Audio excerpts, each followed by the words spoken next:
যে অপরাধীদের মদত দিয়েছে, আড়াল করেছে, প্রমাণ লোপাট করার চেষ্টা করেছে, সেই থানার ওসির ফাঁসি হওয়া দরকার। এবং একাধিক ব্যক্তি যারা জড়িত রয়েছে তাদের ফাঁসি হোক, পুলিশ তাদের অ্যারেস্ট করুক, তাদের ধরুক, তাদের বিচার হোক, তাদের ফাঁসি হোক, তবেই আমরা জনগণ সন্তুষ্ট হব, আমরা খুশি হব। অর্থাৎ এই আরজিকর কাণ্ডে যে মেয়েটিকে যে নিঃস্বার্থভাবে মারা হলো, যে অভয়া দিদি যে করুণ পরিণতি হলো, তার আসল অপরাধীকে ফাঁসি দেওয়া হোক, আসল অপরাধীর কঠিন শাস্তি হোক, এবং এই ঘটনার সাথে যারা জড়িত আরো অনেক যারা ক্রিমিনাল রয়েছে, অনেক অপরাধী, তাদেরকে ধরা হোক, তাদের শাস্তি দেওয়া হোক, তবেই আমরা খুশি হব। একা সঞ্জয় রায়কে শুধু বলির পাঠা করে খুশির ফাঁসি দিলে তো আমরা দেশবাসী তো সন্তুষ্ট হব না। এবং সেই আত্মা কিন্তু শান্তি পাবে না, কারণ এটা অপঘাতে মৃত্যু, এটা অকাল মৃত্যু, অপঘাতে মৃত্যু। তার আত্মা কি শান্তি পাবে? আমাদের পশ্চিমবঙ্গে কোনো ন্যায় বিচার হয় না, এখানে শুধু মোমবাতি মিছিল হয়, অভিযান হয়, আর অপরাধীরা জামিন পেয়ে যায়।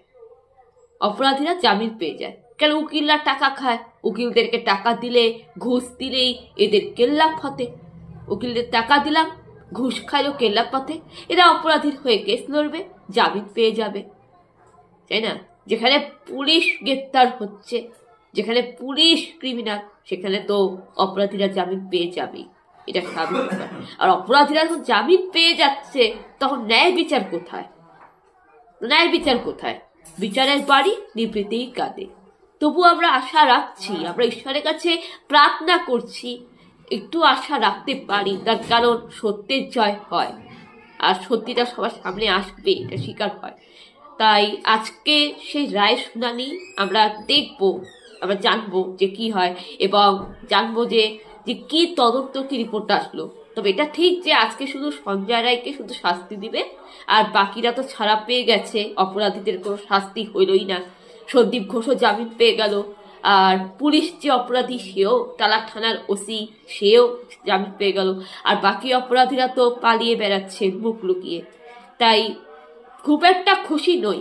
তবে হ্যাঁ, সঞ্জয় রায় যেহেতু ক্রিমিনাল, তাই তার শাস্তি হয়েছে, এটা আমরা চেয়েছি। অল্প খুশি, অল্প, মানে ওই আধা খুশি, আধা সন্তুষ্ট, পুরোপুরি নই।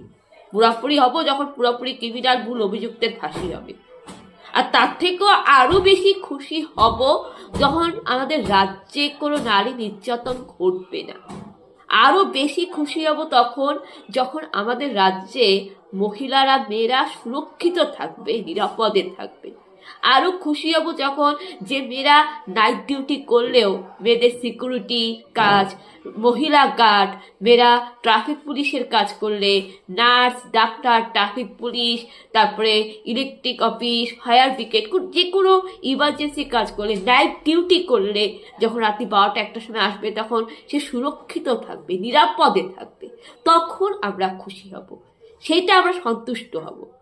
যে একা শুধু আগামী 8ই মার্চ নারী দিবসে শুধু মহিলাদের সম্মান থাকবে না, প্রতিটা দিন, প্রতিটা মুহূর্ত মহিলাদের সম্মান থাকবে।